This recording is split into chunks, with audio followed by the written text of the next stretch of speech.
I'd like to carry on into the subject for tonight, chapter 30, the social duties. Islam.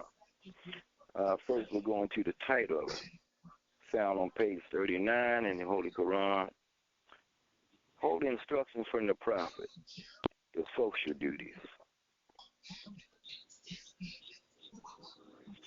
Islam, Grand Sheikh. Islam, or Are you sure that's that's on the schedule for tonight? yes. What had happened? Who's this? My sister Grand Sheik? Yes, sir. What had happened is Brother Bonds Bay. He needed another week to finish out magistrate and subject.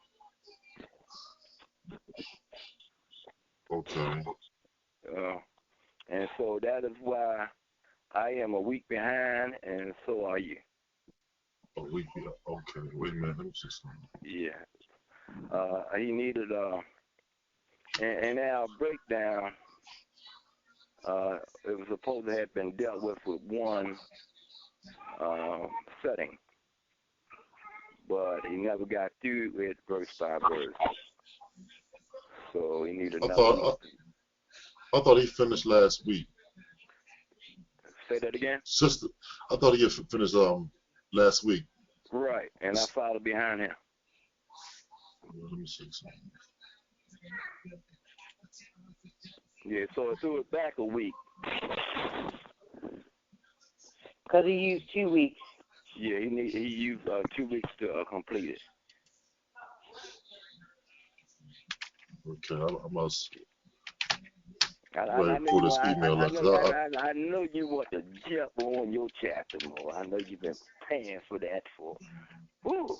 I know you are ready for that one. Islam. Islam. Street Hill. Islam. Islam. Islam.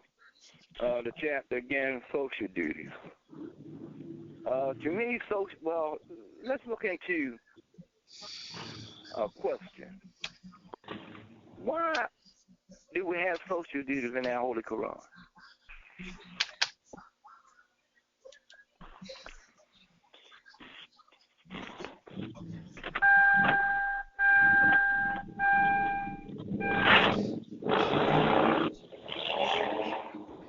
Anybody? There's a lot of static on that too. Well, I ain't coming from my phone either, sister. Okay. From Cunningham L. Islam.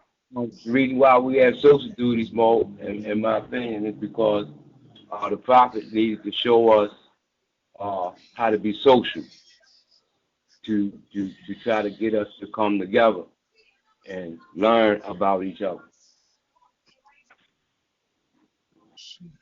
Huh. Islam. I like the first aspect of it.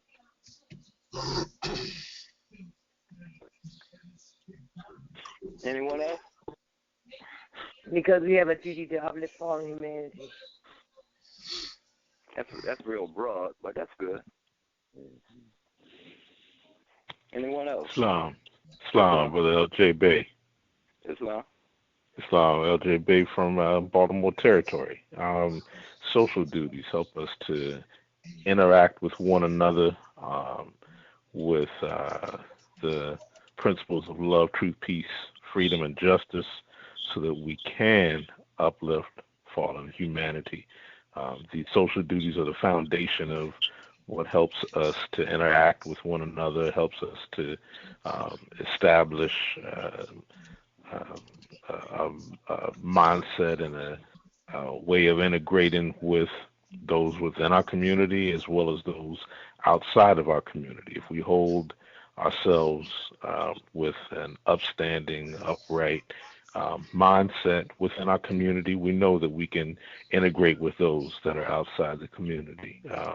Certainly the prophet said, to honor the Constitution, and when we bring all of that together, the Constitution, the community socializing and socializing outside the community, I think we're then establishing those principles. I mean, we're fulfilling those principles of love, true peace, freedom, and justice. Islam. In the words of the prophet, it would be best said that all living things are bound by course of every other living thing, and that we do unto others as we have do unto us. And as a result of all of that, Allah is always helping us, and we should extend our hand to do the same. Islam. Islam. Yes, Islam.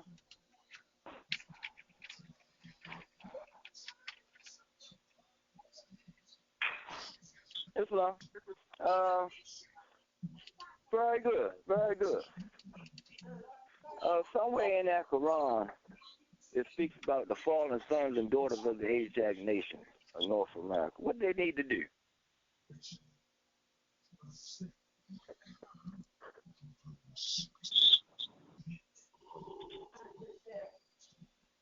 Islam. Again, Brother L.J. Bey, honor their mothers and fathers that their days may be long upon the earthland.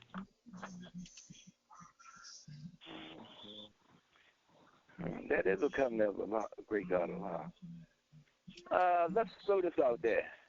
The fallen sons and daughters of the Asiatic nations of North America need to learn to love instead of hate, and to know of their higher self and lower self. Social duties, more obligation than living together in communities or to function or to work, together in the community. Look at how we came into the more advanced tip of America. Now, not realizing the importance of the divine principles bear in mind, we just coming in through the doors of the more advanced tip of America. Have you ever walked into a room and you looked upon the face of a brother or sister and automatically had a dislike for them, not even knowing anything about them, but it's just that look, and it got you to feeling resentment. Has that ever happened to you? Anyone? No, Mo, it ain't never happened to me. Never happened to you. Well, praise the Lord. Yes. Go ahead.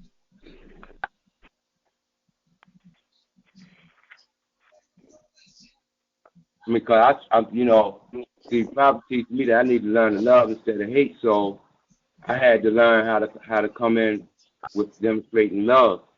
And I'm maybe later on and not first coming in the door, but after getting to know a person, I might had I guess I would say a misunderstanding in terms of their character, but not coming in the door, just coming in the door and just automatically not just liking a brother or a sister. No.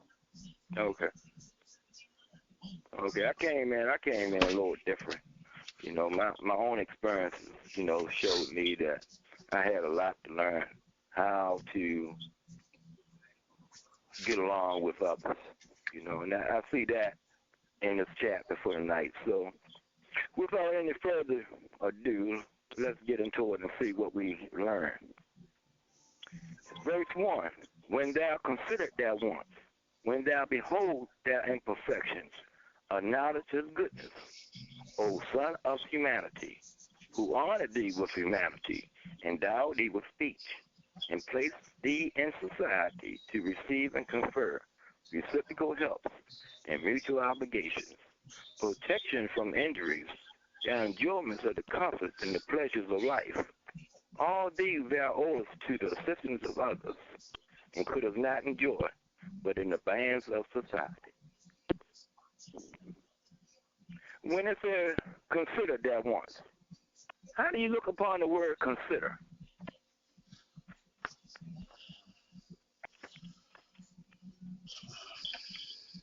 What to think about? Okay, very good. And that word pops up because the prophet informs us about thinking. That's one of the major words that he used. Okay? So consider to study, to examine, to regard, to meditate. So let us look at that. When I consider that wants, well, now what is that wants? Is it the thoughts of our heart? Is it the desires? What is that wants?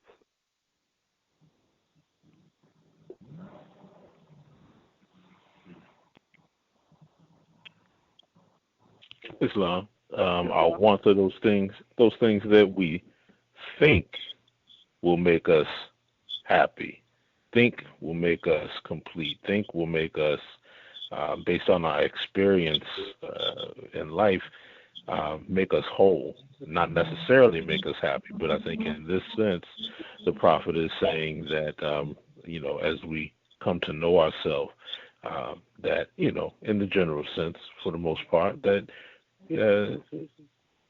like I said, those things that we come to believe will bring satisfaction. Islam. Okay. To me, it's saying when you think about your wants, what you want out of life, what you want now, what you want to do with yourself. And then it goes on, when thou beholdest their imperfections, acknowledge his goodness, O son of humanity, who honored thee with humanity, endowed thee with speech, and placed thee in society to receive and confer reciprocal helps and mutual obligations, protection from injuries, the enjoyments of the comfort and the pleasures of life. All these thou owest to the assistance of others, and couldst not enjoy, but in the bands of society. Let's look at our temple. Any temple that you belong to, look at it. How did that particular verse apply to you as it relates to you being a part of the Moorish Science Temple of America?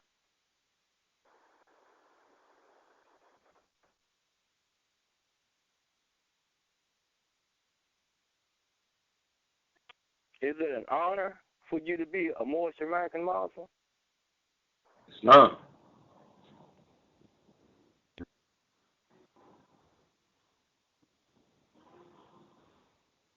So,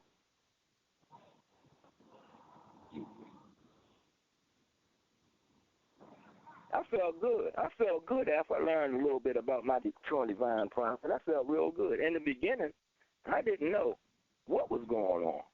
It took me a little minute before I began to learn why Allah sent me a true divine prophet, what was required of me to be a real Moorish American Muslim, and a few other things. But I can stand up and say, I am honored to be a part of the Moorish Science Temple of America. And when you look at your speech, how your speech changed, how your interaction with people changed, how you began to feel, like you can put yourself in another person's place, or you can feel the pain that another person was going through. I mean, one time growing up, I didn't feel that. I didn't feel that at all. I mean, I became numb to it from the lifestyle that I was living.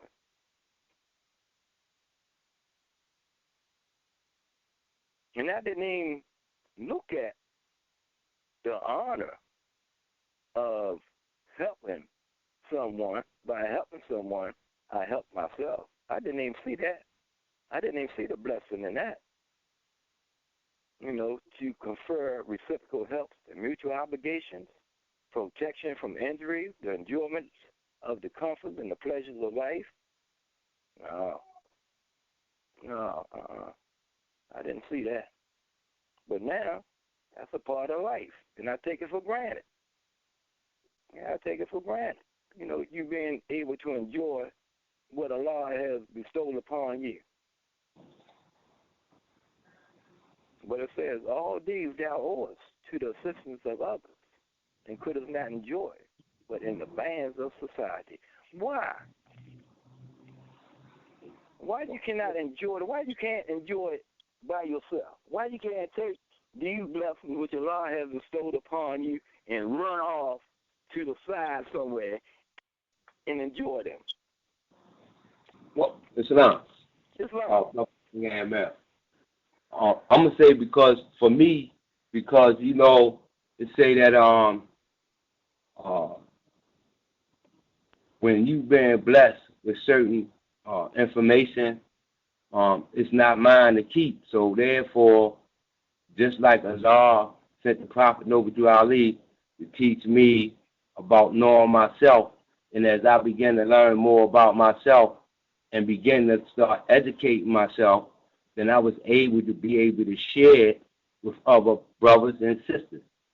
For example, when I started learning about, when the Prophet said we need to learn to love instead of hate, and me being in a therapeutical environment, I started learning certain things about emotions, anger, frustration, social duties, social skills, service training, and all that information. I also began, when I look at reciprocal help and mutual obligations, from what brothers was teaching me, it was also my duty to share that information and part with those brothers that can help those brothers, and we begin to help each other understand the teachings of the Prophet. Islam. Islam. You jumped into verse 2 very well, more. Anyone else? Islam. I like that brother's explanation. Yeah, I like that. I would bring it to, or what stands out for me is how not just this whole chapter, but this verse in particular, reflects what chapter 3 is talking about in terms of the universal principle of no man stands alone. No man is an island unto himself. That it's a universal law that you number one, you didn't get here by yourself, and so what the universe, what Allah has given to you, it's only natural that you return, either by conscious effort or by I would even say unconscious effort. There are things that trail in the wake of some of the things that we intend to do, that plant seeds for others that we, that go unseen. But that's getting a little bit too metaphysical. The point that I'm trying to make is that it's the universal law, the yin and the yang. No man stands as an island unto himself. That's the basic concept I get from it. That's very good. That's very good, Mo. That's very good. And, because when we look at these divine instructions, there's nothing new with them. And it all comes about just like in the next verse, in verse 2. It is thy duty, therefore, to be a friend of mankind, as it is thy interest that man should be friendly to you. Again, we're looking at reciprocal helps and mutual obligations.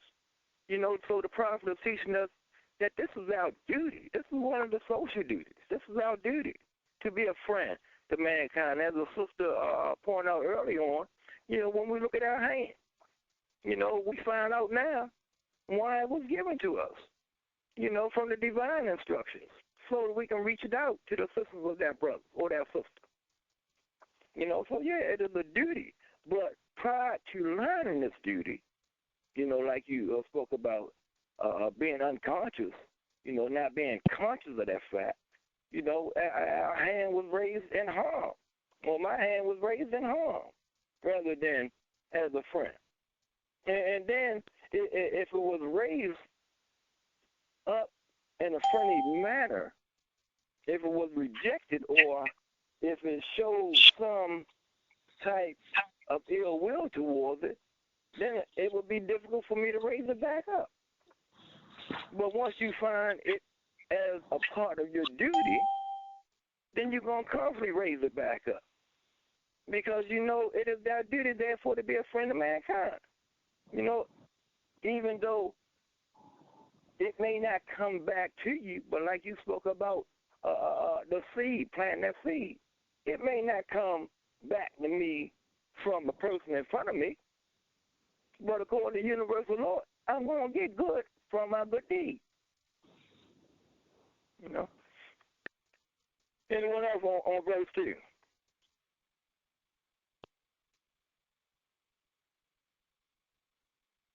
Let's go to verse 3.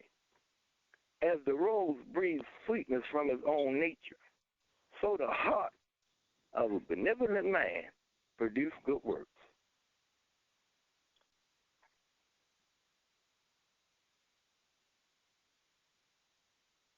Somebody jump out there.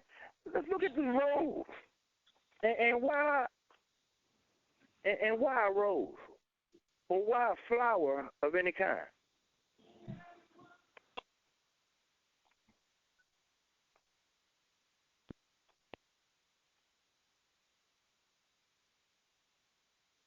Do a rose say anything to you when you walk past it and you take a smell of that sweet perfume?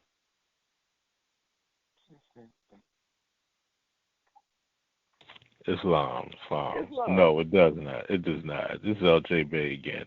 I like this verse right here because it's well balanced poetically. As the rose breatheth sweetness from its own nature, so the heart of a benevolent man produceth good works. The balance is that rose is taking in, okay, it's breathing, as the verse says, and then the opposite, or the other side, is that the man is producing. So you have a give and take here. It's nature. The nature of the rose is to do what it does in its sweetness. The sweetness is its nature, about what it is, in fact. And so we have that the heart of a benevolent man. It doesn't say good man. It doesn't say a righteous man. Benevolent. Okay, benevolent man. Benevolent is something that's active. Okay, it's not stagnant like good. We have the idea of good being, universally someone that's not doing something bad, but benevolent is something that's active. And then we have produceth, meaning that it's putting out there into the ethers good works, things that are going to benefit others. Again, one of the subtexts of the social duties of this chapter 30, Islam. Islam. Benevolent. Is that an attribute of Allah? I would say yes.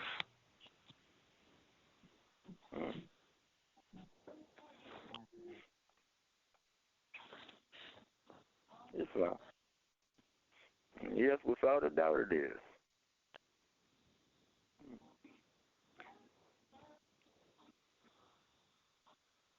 How many more do we have on our line, Sister? Do you know? No, I don't know yet. Just Grand Sheet. I'm gonna get it at the end of the conference call.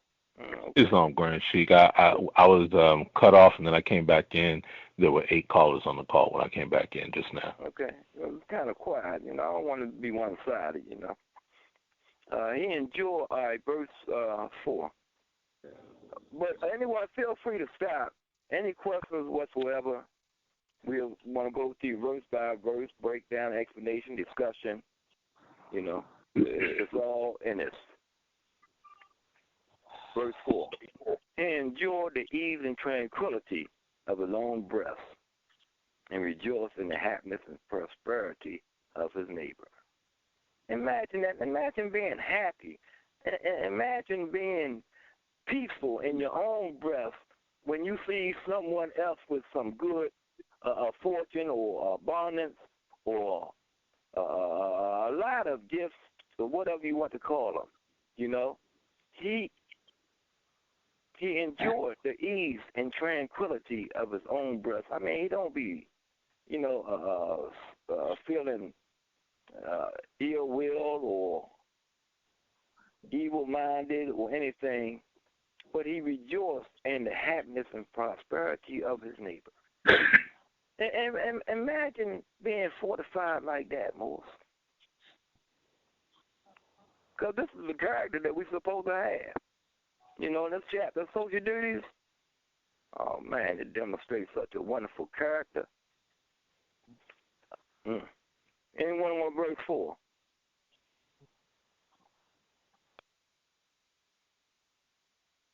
Now we're going to get back into this chapter. Oh.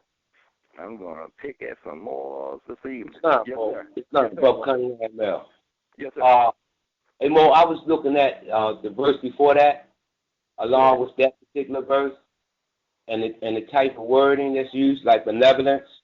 When you talk about kind, charitable, goodwill, and then when you start talking about the breast, you talking about the soul, and you know when the person tap into that particular part of him, then when his neighbor is doing good, instead of him being, I guess you would say, thinking negative or ill about him, he promotes his good work.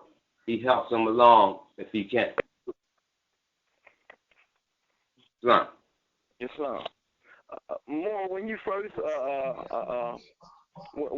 mentioned something about the wording, you know, something popped in my mind that report that the prophet informed Brother Emil Hill. He told him that if we get to learn this language, you know, we will be all right. You know, we get to learn this language more, we will be all right. You know, when I look at what you just said about a certain word in the comparison, like in verse 3, as the rose breedeth sweetness from his own nature, and then the comparison, so the heart of a benevolent man produce good works. Imagine that. In verse 4, he enjoyed the ease and tranquility of his own breast and rejoiced in the happiness and prosperity of his neighbor. Verse 5, he opened not his ear unto slander. The faults and the failings of men give a pain to his heart. Oh, and you know, oh, wow. And the reason why I say that is because so often, we mistake mind, soul, heart, brain, you know, and the prophet is laying out something, yes, this ain't science, but he's laying out something that is so clear. Remember, he said that he made his teaching so clear that a fool can't even argue with him. You know, look at, he opened not his ear unto slander. The faults and the failings of men give a pain to his heart. You know, when we begin to adapt ourselves to these divine instructions, we're supposed to take on a different character. You know, one that is able to put themselves in another person's place. One who is able to, you know, a sister's brother or sister without any thought of reward or anything except from Allah.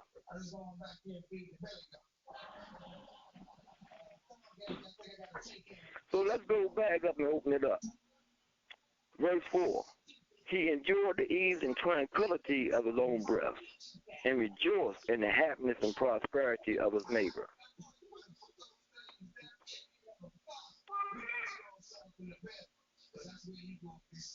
Any more can elaborate on that as it lives itself to their own experience? Islam. Islam. All praise be to Allah. Honor to the Prophet of Gt13. Honor to whom honors due. In verse 4, basically what that's telling me is that when it says he enjoyed the ease and tranquility of his own breast, that he's at peace with himself, where he is at, where he's established, you know, his place in life. He's content. He is at ease, and he has tranquility in that place. He knows himself. He is comfortable with himself, and therefore, the happiness and prosperity, it says that he rejoiced, meaning that he is happy for the prosperity of his brother, of his neighbor. He's not, in the vernacular of the street, he's not a hater. You know how sometimes we'll look at other people with envy or jealousy. This man here, he doesn't look at people that way. He does not look at his neighbor that way. He is happy for them. He is happy in their success. He is happy in those things that they have accomplished. He rejoices in it. He congratulates them in it. Even to go further, he encourages them to do even more, because he wants to see them do more. He wants to see them do better. Very good. Anyone else? You're going to love this one here. He opened not his ear unto slander. The faults and the failings of men give a pain to his heart. Can anyone relate that particular verse to themselves?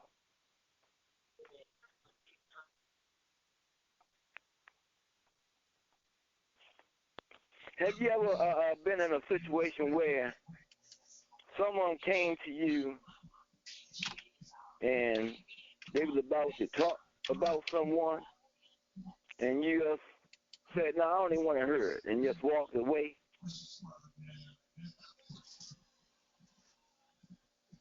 Islam. Islam. I think we need to give a definition to the word slander.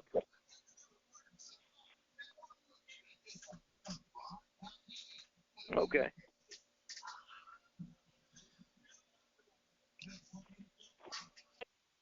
Do you have one handy?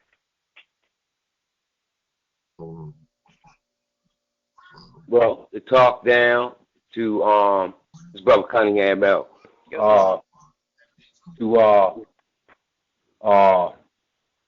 to dishonor a brother without having facts, talking about someone without having facts, discrediting them without having facts. What about, yeah, that's good too. What about defame a person in their character? That too. Absolutely. Islam. Islam. There are two definitions. The word slander itself can be a noun or a verb. All right. The noun is an action or crime of making a false spoken statement damaging to a person's reputation. So the key to it is that it is false. The verb is the actual act of making false and damaging statements about someone. And so once again, the key is that it is false, and that it is untrue, that it is a lie. To make those kind of statements is slander.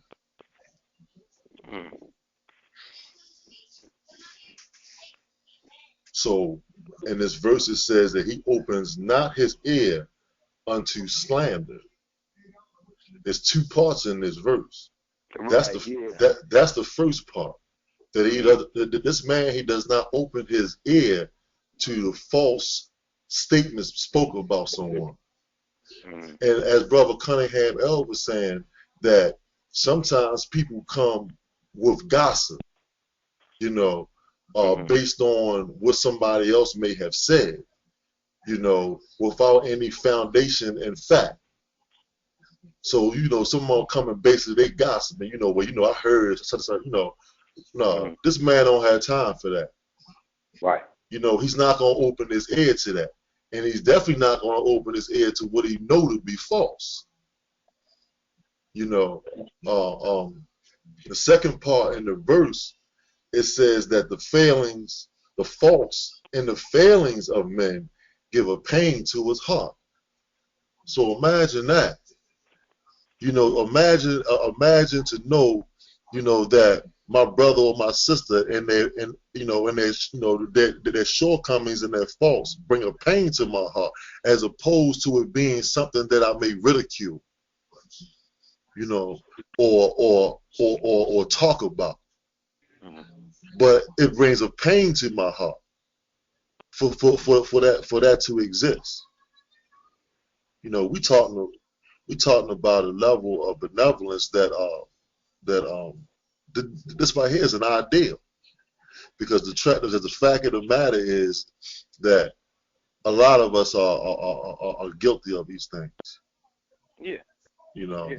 and Yeah. so this is an ideal, you know, that the prophet has given us. This is the ideal person in this social structure and performing one's social duties within a society. This is the ideal that I'm supposed to be striving for. You know, in all situations, not just in a temple setting, but in every setting that I find myself in. Right. You know, at home, at work, and dealing That's with right. people in general.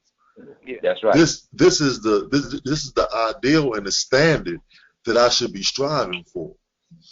You know, I use a practical example. On my job, I have a lot of coworkers that, you know, still struggle in one form or another from substance abuse.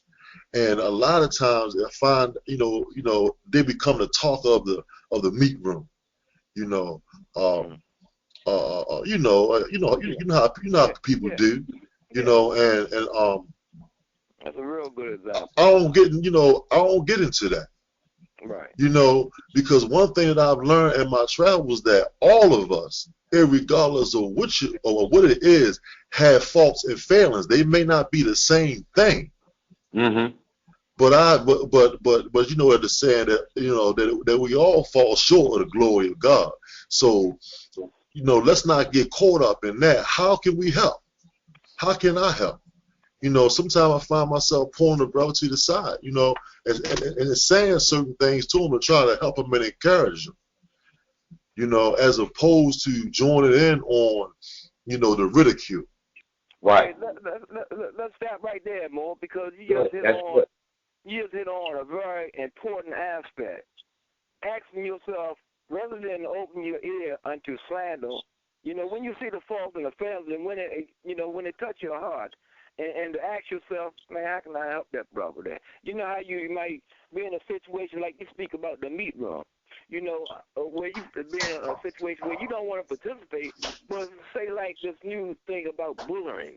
You know, when you see brothers and sisters gang up on someone, you know, how it touch you, how, you know, you want to get involved in it and assist them, because again, you're being sensible. You're being able to relate to that part of humanity that you are part and parcel of. You know, and this is one of the ideals, or one of the aspects that the prophet is teaching us how to be. Yes, we're supposed to be able to learn the social duties and then practice them in all affairs. You know, yeah. But that's a very important point, Mo. You know, I would like to expound on that aspect, because you brought the word slander back up again, and for myself, I don't really engage in a whole and talk about other people in general, basically, unless it has a direct effect on me in some kind of way. If you understand what I'm saying, for instance, when it comes to the temple, you know, anybody named who comes up in the temple in any shape, form, or fashion, it is an interest to me. Now, whether or not how their name comes up, whether it be true or not, we're going to get to the bottom of that. You know, because now we're going back to that aspect where in having concern. See, in a society, because in the beginning it goes back to considering your wants and all of those things. It talks about receiving and conferring reciprocal help and mutual obligations. You understand, the protection from enemies, the enjoyment of the comforts and the pleasures of life. It says all these are always to the assistance of others that could not enjoy but in advanced society. See, I have certain responsibilities, as we all do. See, sometimes issues may come up that need to be addressed. So it don't mean that I hold a deaf ear to everything, you know. But if a certain brother or sister or person in general comes to me with something that I know to be slander, not only I'm not going to open my ear to it, but I'm going to let them know. See, because sometimes by our silence, we can make a thing be all right. You know, we don't say nothing. Mm-hmm. You know, so sometimes it calls for and not opening my ear to it to check it. You know, or check it at the door. Like, nah, you can go ahead and stop right there because I know that not to be true. Mm-hmm. You know, but everything is not slander. Hmm. Yeah. But some things are slander. Yes, of course they are. Okay. All right. Yeah. He opened not his ear unto slander. The faults and the failings of men give a pain to his heart. Verse 6. His desire is to do good, and he research out the occasions thereof.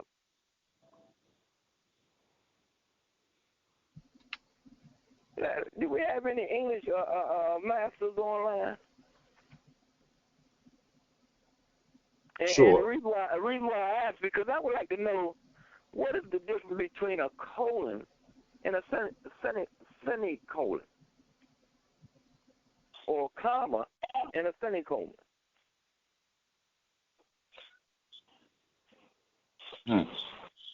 Well, Islam. Like, For the say that. Islam. Take your time, Islam. man. Yeah. Take your time. no. Oh, okay. Please.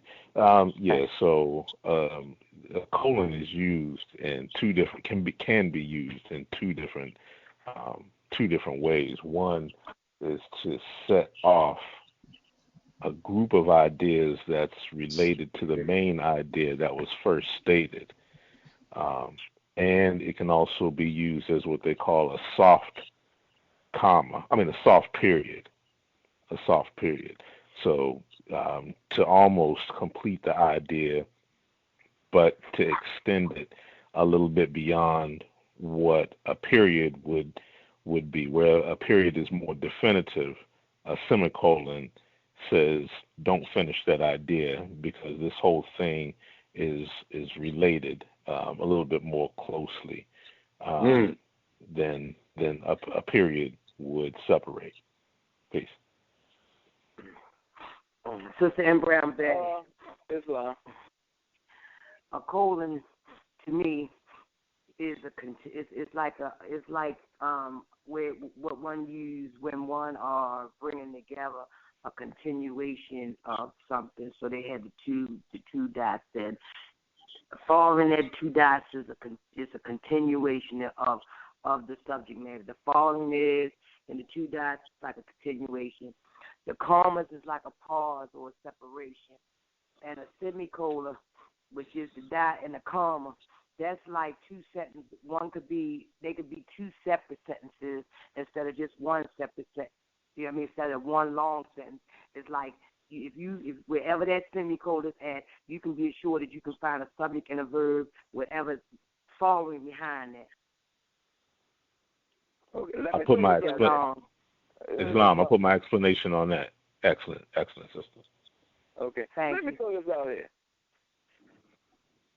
What is a complete thought, and what separates a thought? Or what can separate a thought?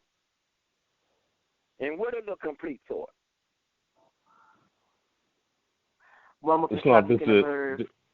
Right. One with a subject and a verb. I was going to ask the Grand Sheik, does he mean metaphysically or from a grammar perspective? I'm speaking about from a grammar perspective, and I'm speaking about from our Quran. Because what I see is a thought, what I see is a complete thought. And that's why I was asking that. That's why I noticed the semicolon. His desire is to do good, comma. And he researched out the occasions thereof, semicolon. in removing the oppression of another, No. colon, he relieves himself, period.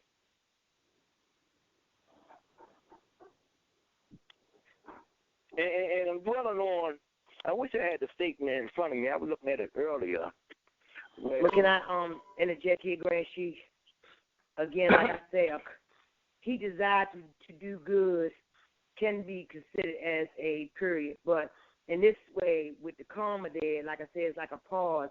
And then he used the word and, which is called a conjunction, right? So he combined those two, that he only not desired to do good, but he also researches out the occasion thereof. They're like they can be separate, but in this the prophet paused you because you're supposed to pause at a comma, and then the word and is considered as a conjunction, so he combines those two. Islam, I'm back. Islam. I had the phone on too long. The call dropped. All right, did you hear me, Grand Chief? Islam. Okay, what I was saying to you was his desire to do good could be considered as a complete thought. But in this, the prophet said pause. His desire to do good, pause. That's what the comma means. But he used the word and, which is considered as a conjunction word, which combines. So he combined the two thoughts. That not only does he desire to do good, but he also reaches out the occasion thereof to do good. Okay. Outstanding. Islam. Very good. Islam. Islam. Islam, Brother Grand Chief. Islam. This is Brother Edward Seal. Islam. I just came online. What verses you pivoting from, sir? Pivoting from verse 6. 6. Yes, sir. Verse 6, where you at, sir? I just came on. The social duties more found on page 39, chapter 30. Okay. And what's your question? I hear a lot, and then I heard something in explaining that semicolon. Sometimes, and I just wanted to add this. The semicolon, the two sides of the semicolon are equal value, meaning that the first part, the second part, is restating what has already been said. For example, where it says here, he opens not his ear unto slander. Now you have a semicolon. When you go into the second... Slow back, Mo. No, I don't have a semicolon there. I have a comma. I got a comma there, Mo. Woo! Well, I have a semicolon in this Quran, which is interesting. Wow, yes, sir. So, let's see something else then. While you're on the subject more, in verse 6, the one we're pivoting from, yes, his desire is to do good. A comma's right there. And he researched out the occasions thereof, and there's a semicolon right there. That's where I was pivoting from. How's your Quran? Okay, when you get there, I'm following you with that. When you get there where that semicolon's at, right. Now remember what was said in the first part, right? Right. Okay, now when you get in the second part, he's stating how that's done. In removing the oppression of others, he relieves himself. You go back up here, and it's saying the same thing up here. His desire is to do good. He relieves himself. He pushes out the occasions. All right, that's in removing the oppression of others. That's the occasion. In other words, that second half of that sentence now is explaining or taking it or going deeper than the first. It's the same sentence, the same thought. So it's the same thought. Yeah, word is a little different. So the semicolon, in essence, connects two thoughts together. Now, when you talk about as far as grammatical structure, your semicolon is used to join two complete sentences. Okay? Yes, sir. All right. That's one thing it's used to join two complete sentences. See, it's also used, to clarify a list of things. Like if you're going to say 5 or 6 things in a row, you can put semicolon and then say something else, semicolon, something else. Now that's a list of things. Mm-hmm. You can use it in that term too, especially a list of phrases. You know. Mm-hmm. Now when you get to the colon introduces a list. That's different. Same way if you use a letter and use the colon. Now it introduces an official letter. Yeah. As opposed to a comma or a semicolon if you start a letter. You start a letter and put that 2 colons up there, 2 dots up, colon, that's an official letter. Dear so-and-so, and them 2 colons. You know, because you're introducing something now. Okay. Or it's further explaining. Go ahead. So that's also where it's put at. Yeah. Okay. That's fine. Yeah. But what were we trying to get out of that verse? I knew we went into its grammatical structure, but well, you enlightened my mind with the knowledge of truth. I'm trying to recall the sentence that I threw out there. Do you recall the question that I asked? Oh, what is the difference between a colon and a semicolon? Yeah, you asked that. That was referring to the grammatical structures. But what are we saying about the verse itself?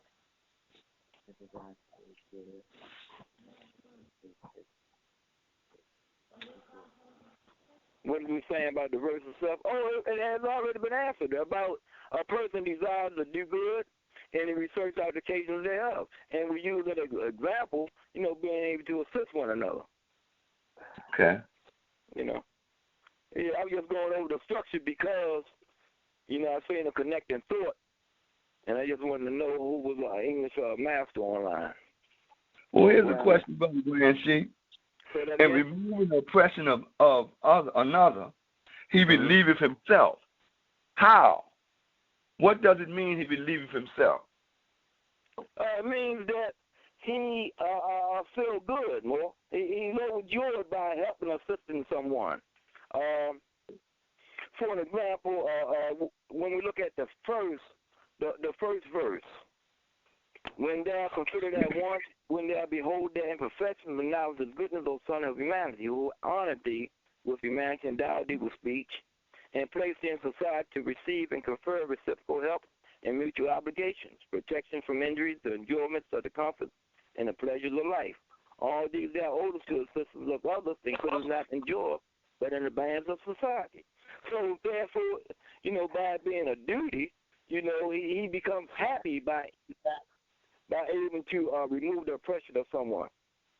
Okay, so this individual here is a special individual because that don't fly to the everyday John. No, of course not. But now here's the question, so we can really get into this. Okay. Who is this he that's being talked about? See, we have to know who this he is, this individual here. Who is he? See, this individual being described here. See, the prophet lets us know who we're talking about. Yeah. See, so that we'll be able to elevate to this individual. Oh, okay. He's talking about old son. Huh? Yeah, he's talking about that he is old son. Old son of humanity? Yes, old son of humanity. Old son. That's what he's talking about, my brother. Oh, and you know what? You know what else more that I noticed? That in the two previous chapters from that, he used that old as well. But go on, what you may say? Islam. Well, let me go back before we go to that old son. Right? See, because, old son is being talked to there. Say that again. But later on, the benevolent man. A character is described. And it is this character from that point on that is being talked about. See, let us look into verse 3. It says, it is thy duty, therefore, to be a friend Wait a minute, to mankind. whoa, slow down, Ma. Yes, sir. Verse 2. Verse 2. All right, Ma. But you with me, though, right? Yes, sir, I'm with you. Okay, praise Allah. I want Yeah, you to praise stay Allah. with me, though. Yeah, I slow want you to down. stay I'm with used me. to flying high. No, I have a misprint in my Quran, and I'm looking at it. Okay. It is thy duty, therefore, to be a friend to mankind, as it is thy interest that man should be friendly to thee.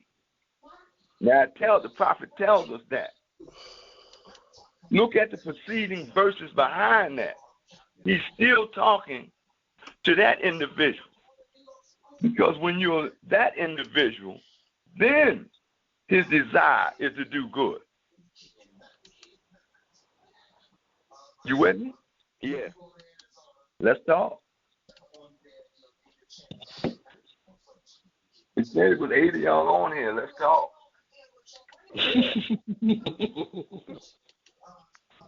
I know ain't nobody expect me to be on here tonight, but let's talk about this. What's the gift? But let's talk about this. You know, you know what I believe. If we don't talk about it, you don't believe it. You ain't gonna do it. Yeah. Let's talk about this. All you 8 morals on this line. Yeah. Let's talk about what we love, because the prophet gave us something we can shout about. I need to hear some shout tonight. Okay. Praise the Lord. Praise the Lord.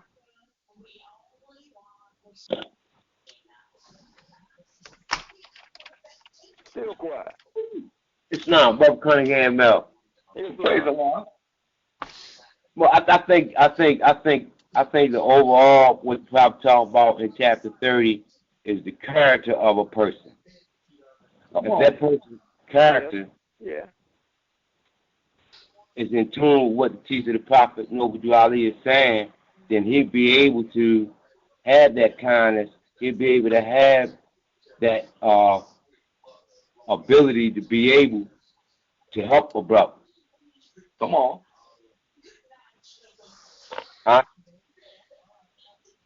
Praise the Lord.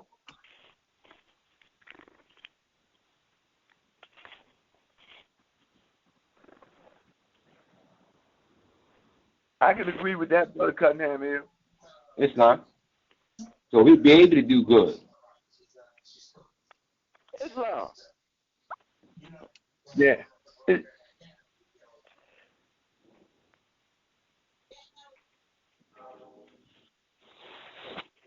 Islam, I'm going to pick up on where Brother Cunningham Hill just spoke. He talked about the character. Throughout our Quran, and particularly in this chapter, our prophet describes 2 types of characters or attitudes that exist in a given situation. One of them is positive and one of them is negative. In giving us those 2 things, he also explains the benefits of us demonstrating one over the other. The same applies to the particular chapter that we're in tonight. And what we're being called to do is to examine the chapter in the context of the life we live. We can't talk about this, beyond our life. We have to talk about it in the context of our living today, because we have to be able to live these chapters. So when it says things like in here, and I'll step back for a minute, he opens not his ear unto slander. The false in men give a pain to his heart. See, yes, one thing to read it and say, I know what that means. That means I don't supposed to open my ear to slander. But when you get to that second part where it says the false and failings of men give a pain to his heart, see, you can't give lip service to that. You have to really get into explaining what that means, because the prophet lets us know here that it's supposed to touch you in such a way that you don't want to do that. See, our first reading of any chapter, you intellectualize the chapter based on what you know, what you've been used to, and let me say it that way, or taught. But as we begin to examine the chapter, and it only can be examined when we are collectively together. It only can be examined as true light then, because now everyone sees it on varying levels. And here is where explaining the chapter becomes so important. We all have to be able to explain the light that we see. So that's why I said to y'all earlier, talk to me about the chapter, and I just say that to try to motivate a person into looking at actually what's being said, his desire to do good. I've thought about that often, and I've desired to do good on various occasions. But there have been occasions where I've had other feelings. So when he said his desire to do good, is it talking about caring and desiring on that same level, which may be one thing one day or the next thing the next, or is he talking about a consistent character here? See, now, looking back in different chapters, I can draw that he's talking about a consistency now that must take place. See, each one of these chapters tie into one another to form the Moorish American character that is necessary to bring about the latent powers the prophet talked about, us being able to call in as a matter of defense. We haven't been able to call those things because we haven't yet mastered these chapters. And when I mean master, meaning simply to apply them to one's own life. See, because if you can't apply them to your life, you ain't going to do nothing. Nowhere else.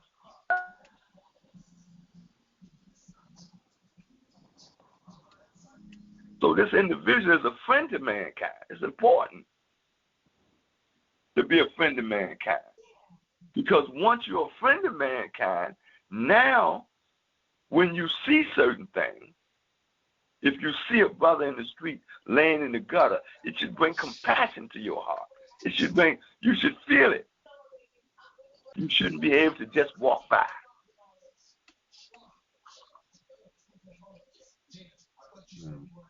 Because you have an understanding now of what a friend of humanity means. The prophet was a friend of humanity.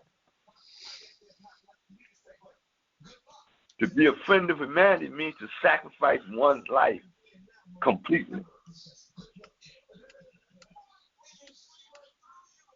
Now, in the earlier part, so that you won't think that I was saying the Grand Chief was incorrect when he spoke about, O son of humanity. That's speaking on a higher level. It's speaking to the same individual on a higher level.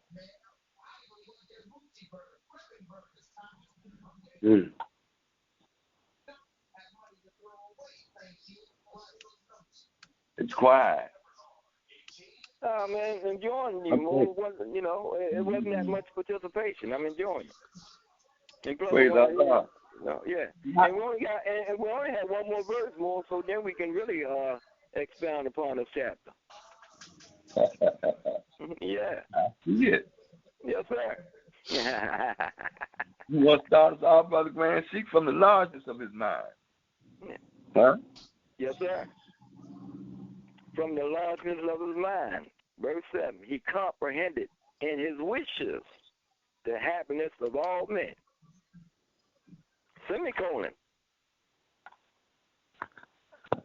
And from the generosity of his heart, he endeavor to promote it.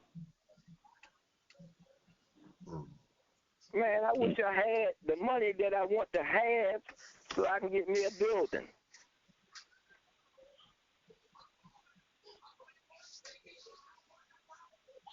Say that again more. And explain that context with that. From the largeness of his mind. But the largeness of his mind. From the largeness of his mind, he comprehended in his wishes the happiness of all men. Well, my mind is not that large right now, more. As one brother said, I got to crawl before I walk. I just want enough money to get a building for the Moors to come together in. Yeah. I hear that. Yeah. But if you were explaining that, no, listen. Brother Grand Chief, yes, I hear that. Yeah. And praise Allah. But if you were explaining this verse to someone, and it says from the largeness of his mind, he comprehended in his wishes the happiness of all men. I just want to stop there. What would you say that meant? That meant more that, to me, that means that I want everyone to be happy. Well, I don't want them to be at war. I don't want them to be at odds with each other. I want them to all to be at peace with each other. I want them all to live in a society that our prophet calls out about the lion and the lamb, the rich and the poor, being able to live together in harmony. In saying that, what are you saying but your mind? Say that again? In saying that, what are you saying but your mind? I can't understand the last word. You saying mine? In saying that, right? What are you saying? What are you saying about your mind? I still can't understand that last word, Mo. Excuse me? I can't understand your last word. And saying that. What are you saying about your mind? M-I-N-D. Oh. And saying that, I'm saying that my mind can see it. I can see it. I can see happiness in all men. I can see that. Islam's brother yesterday. Islam. Praise Allah. Praise Allah. First I rise, giving praise to Allah, the Father of the universe, giving honor to His Prophet Noble Ali, giving honors to my Grand Chief, our Grand Governor, his staff, to everybody on the call, and to all whom honors are due. In this chapter, verse 7, to me, the prophet is speaking about vision and passion. And when he's talking about from the largeness of his mind, he comprehends in his wishes the happiness of all men. See, that makes me think about having a vision, and your vision, understanding what you could do to bring comfort to your fellow man as part of your social duty. When it goes into and from the generosity of his heart, he endeavoreth to promote it. I think it's talking about his passion. That's going to be his passion to sell his vision, to promote his vision as the prophet did with his vision of Moorish America. Islam.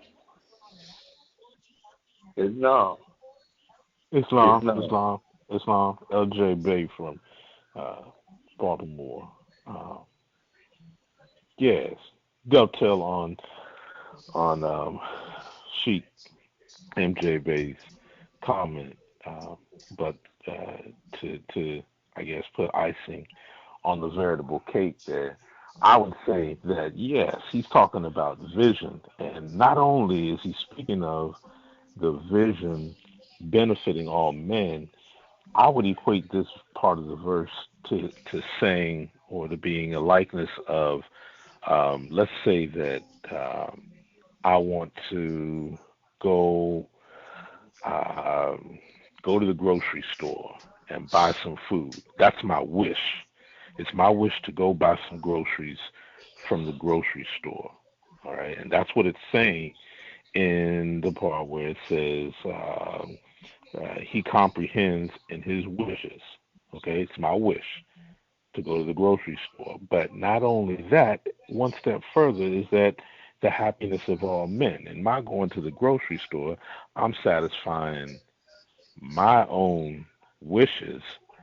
But now that I've gone to the grocery store, my wishes in getting my groceries are going to satisfy everybody else. I comprehend that this action that I'm doing is not only going to benefit me directly, but it's going to benefit all mankind, because when I get these groceries, guess what I'm going to do?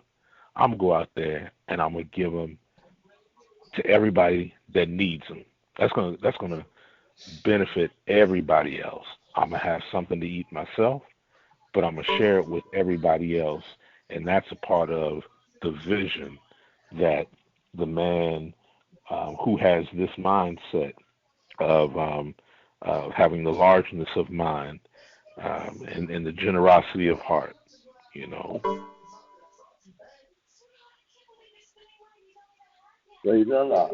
It's not. You know what else I see in this particular verse, Moses?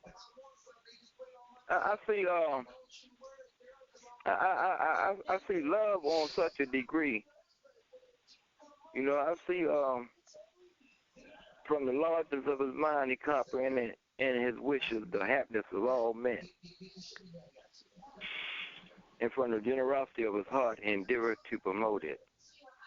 I see a person, you know, like having a broad mind. I mean, to comprehend the happiness of all men, man. I mean, he comprehended in his wishes the happiness of all men. Yeah, it's far more. Islam, I know this brother Jackson Bay. Ever since I realized, came into the truth that I was created in the image and likeness of Allah, and I came into the knowledge that man and Allah are one, and man is the seed of Allah, and he holds within himself the potencies of Allah, as we spoke about earlier, Grand Sheik, and that made me think about the abilities of man. And as I got to consider those things and my own imperfections and in my own weaknesses, it got me to have empathy for everybody else that I came in contact with, knowing that you know, I could be me. I could understand, you know, what I could become in being me and the truth of myself. And I wanted to share that with everybody. So I know ever since then it's been a vision and part of my passion to share the truth of Allah and the truth of man with everybody. And all I can do is, within my personal self, is to think of how and how many ways I can, you know, do that, like the infinite amount of ways I can do that, because I know that we are facing an infinite amount of foes. So I think that's part of our social duty. Islam. Islam, but Grand Sheik. Yes, sir. Yeah, I just wanted to say this here. I was listening to Brother Jackson Bay, and he basically answered the question that I asked. So we'll stay in context. I was asking about the largeness of his mind.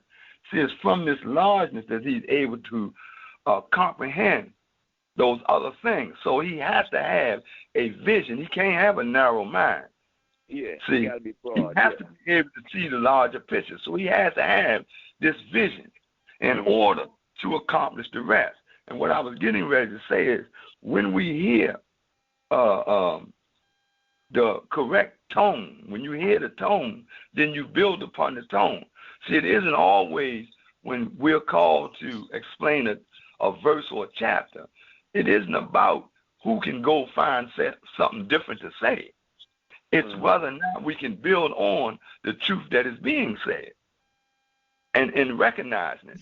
So as we recognize various parts, like when the brother mentioned vision, and I asked about the largeness of his mind, and he explained it well. See, it is that vision that enables us to see the rest. It is that vision that enables us to have a desire to do a certain thing. Because if you don't have any vision, or just say it this way, look at a person that doesn't have a positive vision. Look at the results of his life or her life. So, you know, I'll just say it that way, you know. Yeah. But again, we build upon one another when we go into these particular verses, because each of us, again, is looking at it on varying levels, depending where you're at on the road of life. But we each have something to offer. Once we hear the tone, see, that's what we search for, the tone of truth. Then we go from there. But I give honor to the more for that measure. Islam. Islam. There's still 8 more on the line. Anyone else?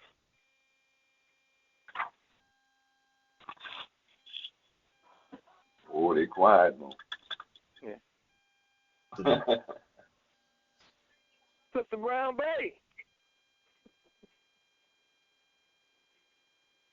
You still there? Yes, sir. I was on the mute. Yes, sir. What were you doing, sister? Because you usually got a mouthful of pearls. Well, brother, I was listening. I was on mute, like I said, but I can, give my portion if that's what you would like from verse 7. And for me, it's like looking at the bigger picture, right? And and when I look at the bigger, when I look at the bigger picture in life, I then try to comprehend it in such a way that whatever it is that I'm looking at, that it will be a blessing to all mankind. And I do it with goodness and generosity. And I seek in my endeavors every day to promote it. Praise God. Peace. I think, Islam, this is Brother Jackson Bay. I think when another important question is, and it was asked, is why do we need the social duties? And I would say because nothing happens without leadership. I think that we are the favorite chosen sons of Allah. We're called out to be His leadership on the planet. As Moorish Americans, as having the first divine creed, religious creed of love, truth, peace, freedom, and justice. I believe nothing begins, improves, develops, changes, progresses, or succeeds without leaders. Not just good leaders, but great leaders. I believe our prophet, Noble Drew Ali, was a great leader because he deployed his members. He deployed his members. He told us to go out and uplift fallen humanity. Good leaders employ people to do their will. Great leaders deploy, as I was speaking to the Grand Sheik about, in my opinion, earlier. Great leaders deploy their leaders out, to get people, to teach people to be themselves. Good leaders want people to, imitate them. Great leaders want people to be themselves. Our prophet came to teach people to be themselves because all men hold within themselves the potencies of Allah. And Allah has given to each man his various portion of understanding. So if we don't come together, as the Grand Governor said, and expound and build upon each member's version of the truth, then we will never come to see the full light of Allah as we can on this journey in this particular life. Islam, like the Grand Governor spoke about the tone, right? And even though they mentioned it before, I heard it again, while you were talking. Because the tone that I heard was that the reason why we have these social duties is because of the Moorish character that we are supposed to be developing. And I find it right in this chapter, where we apply it to ourselves, and it becomes a part, and we can begin to observe our duty. And verse 2 said, it is our duty, therefore, to be a friend of mankind, as it is their interest that man should be friendly to thee. And in chapter religion, it speaks about, so kindly had he united their duty to their nature, that obedience to his precepts is happiness to their self. So when I look at obedience, and I look at benevolence, and when I look at generosity, I see in this particular chapter a Moorish character is unlike, like the governor said, being able to tap into the latent powers. Yeah, I can see that being a reality. Islam. I have a question, Brother Turner. I'm listening, carefully, and learning as I listen, and I'm trying to envision in my mind everything that I'm hearing, with the reality, right? As I was saying earlier, this person in this chapter is another ideal presented to us by our prophet that we are to strive for to become. So my question is, and stating the obvious, and dealing with the social duties and responsibilities that we have, we just deal with in our Moorish society, right here in Baltimore, right? How do we, with the understanding and tone, good tone, Morse tone, and all of that, transfer that into good works. Transfer, like I heard the Grand Sheik make a statement, a wish that he had, in reference to a building, right? Like, how do we turn that wish into a practical reality? Because a lot of times, it don't require for you to have no windfall by yourself, because we're talking about the social duties. And early on in the chapter, the prophet told us about receiving and confirm reciprocal help and mutual obligation. He told us that all these things we only can enjoy, but in the bands of society. So he's telling me that it is a collective effort where these things manifest itself at. That each man, from the largest of his mind and the position that he or she is in, can bring about this state. So how do we do that? How do we take it from the tone to the reality? Easy. Put it in practice. Okay. If I could take it from the prophet, Assistant Grand Sheik, prophet says, man doesn't know by being told, he knows by being what he knows. So I think that, we have to take the tone and put it into practice, myself included. Each and every one of us, it is our duty, as the chapter says, to be social. We're not supposed to consider, I'm misquoting here, but the bonds of, the blood of a stranger before our own kin. So these things have to be worked within our own society, within our own bands, within our own nation, within our own temple, more importantly, before we can take them out and help anybody else with them. If we don't exercise these things inside our own chambers, inside our own temple, in beginning, like we said before, I'm a part to blame because I haven't been around, but, we have to take these things and put them into practice more as we have to do and be what we're saying. We have to bring this Allah's word to manifestation like we're commanded. We have to bring our will in line with his will and be his will. We can't just talk about his will. We have to be what we're talking about. Islam. One of the things that we see that was said early on in the chapter, when we acknowledge, when thou behold thy imperfections, and beholding our imperfections, and like we said, we talked about this chapter from various different angles and different levels. And when we all step back and we look at ourselves individually, truthfully, then we see those areas in this particular chapter that we need to work on so that we can bring it back to the collective whole and have success.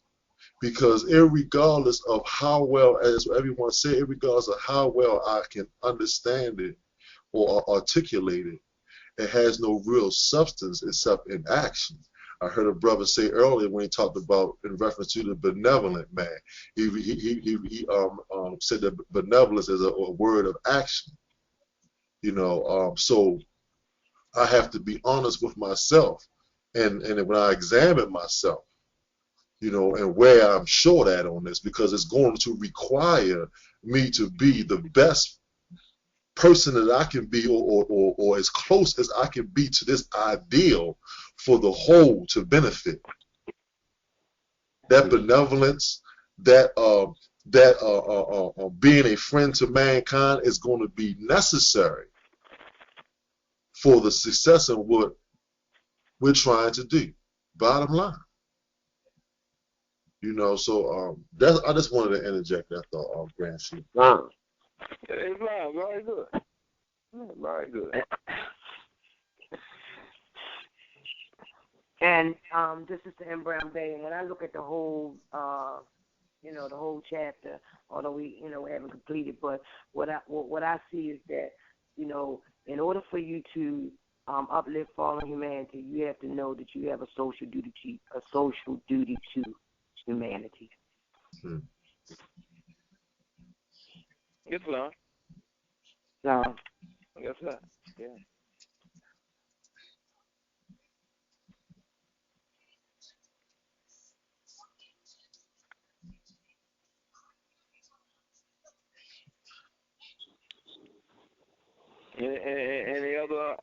The thoughts on this chapter, Morris? Yeah, when I think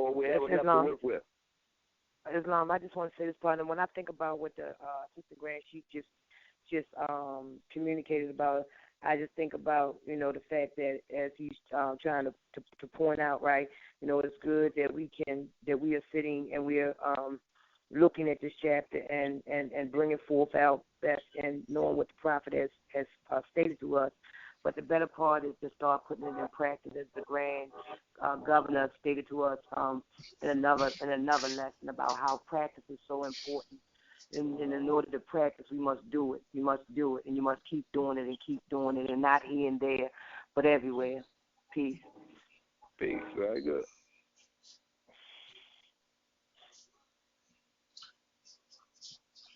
Islam. I like to say, this is Brother Tony. I like to say in closing on that thought.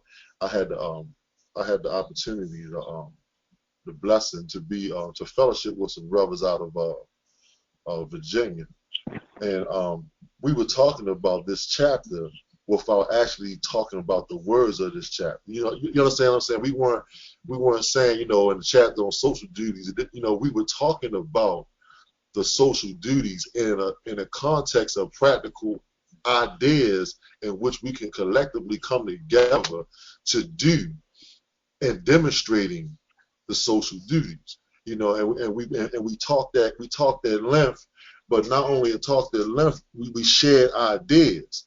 And it just and from that conversation, that opportunity to fellowship with some Moors, from another state, it just left me with thinking about the work that we're called to do, and the necessity for us to be on, as our Grand Governor always says, on the same page. Don't mean that we're all going to have the same measure, but we should have the same objective and bring to that objective our measure, our portion, and move in that direction together. And so it's not strange, because I thought the subject for tonight was a whole nother subject. But there are no happenings. Law governs all events, and it was timely, this chapter, because it made me look more at myself and what I need to do more of. What I need to do more of, and where I need to get better at. Islam. It's not Bob Cunningham, Mel. Hey, Bo, I was listening to everybody, and I try to be practical, and I try to live it, that particular verse chapter. And in the process of me trying to live it, right, my whole thinking pattern and my character is different than the way it used to be. And I'm saying that to say this. One particular day, I was going to see my roll-offs. And it was this guy that was, he lived out in the street, but he fell out. So I thought he was asking for some money. And he wasn't asking for no money. He was asking for help to get the police so that they could take him to the hospital. And I seen the one police, and he rolled past me. I tried to flag him down, but he kept on going.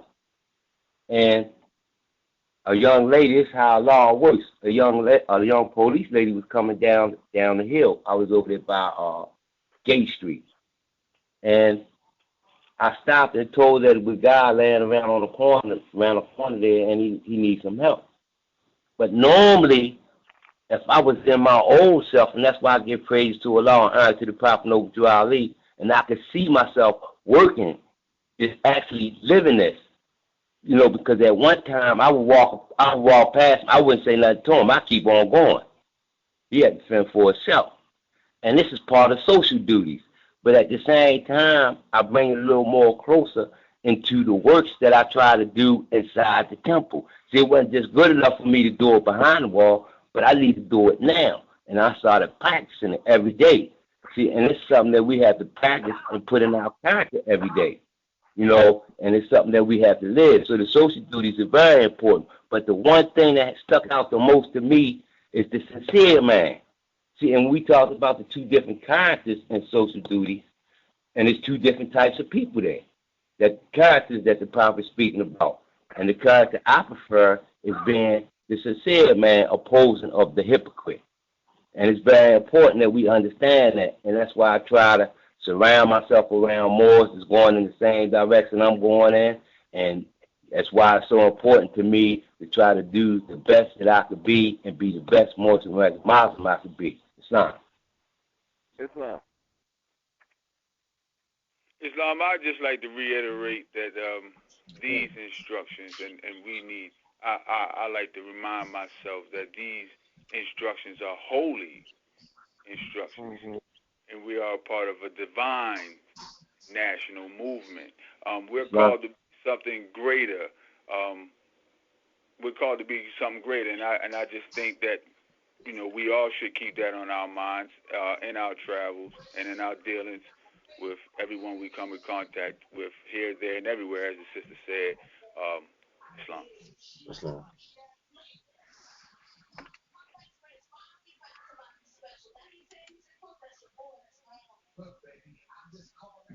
Islam. Grand Governor, you still online?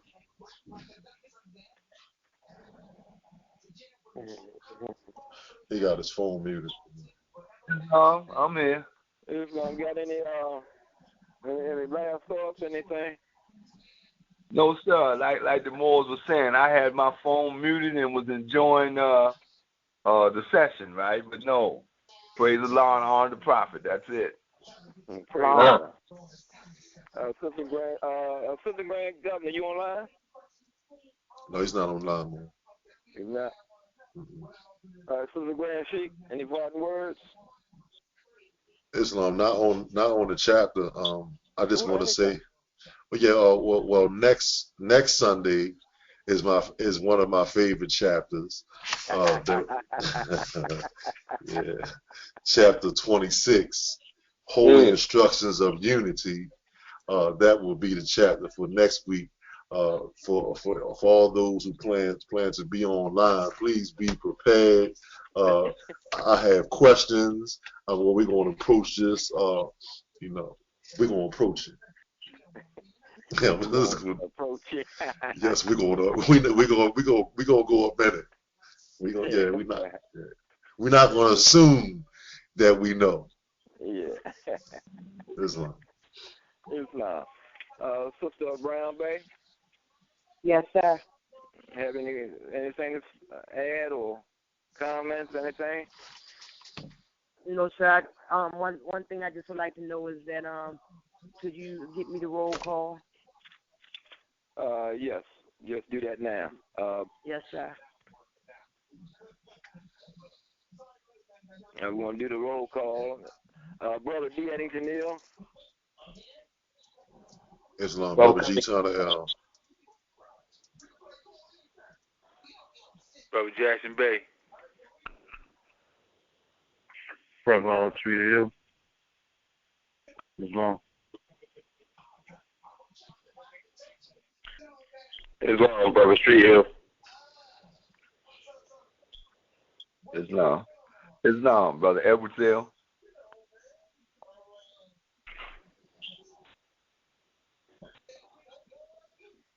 Islam, we had a brother L.J.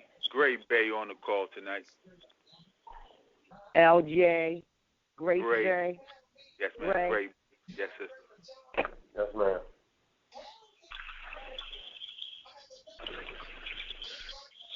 I don't have 13.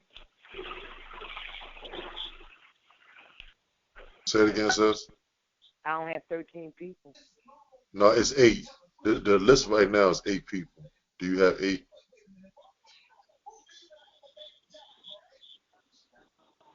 Yes, sir. Islam.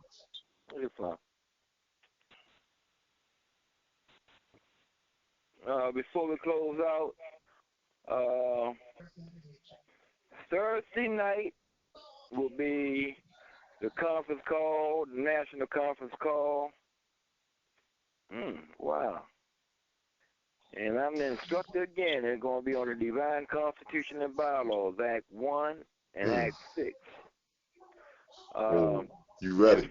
Yeah, be ready. Yeah, and Friday we will be having a religious service at 2332 Ocala Avenue, and it's going to be a special ceremony as well. So, Grand Governor, any words on that, or just leave it like it is? That's good, sir. You did great.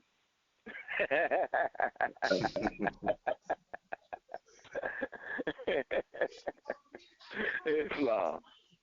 Islam, any other comments before we close out? I think it's been a wonderful session. I really enjoyed it, and I learned something.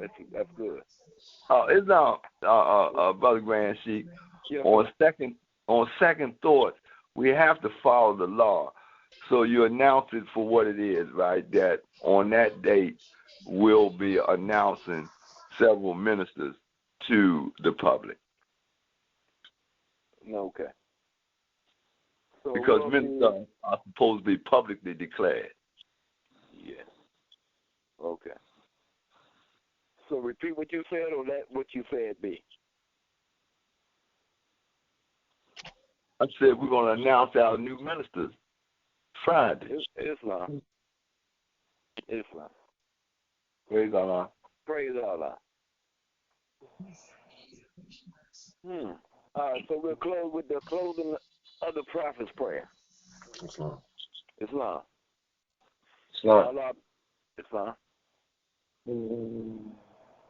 Allah, bound our hearts and minds back to our ancient forefathers' divine creed and principles.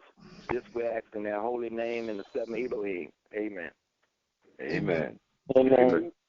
Peace and love, boys. Peace and love. Love.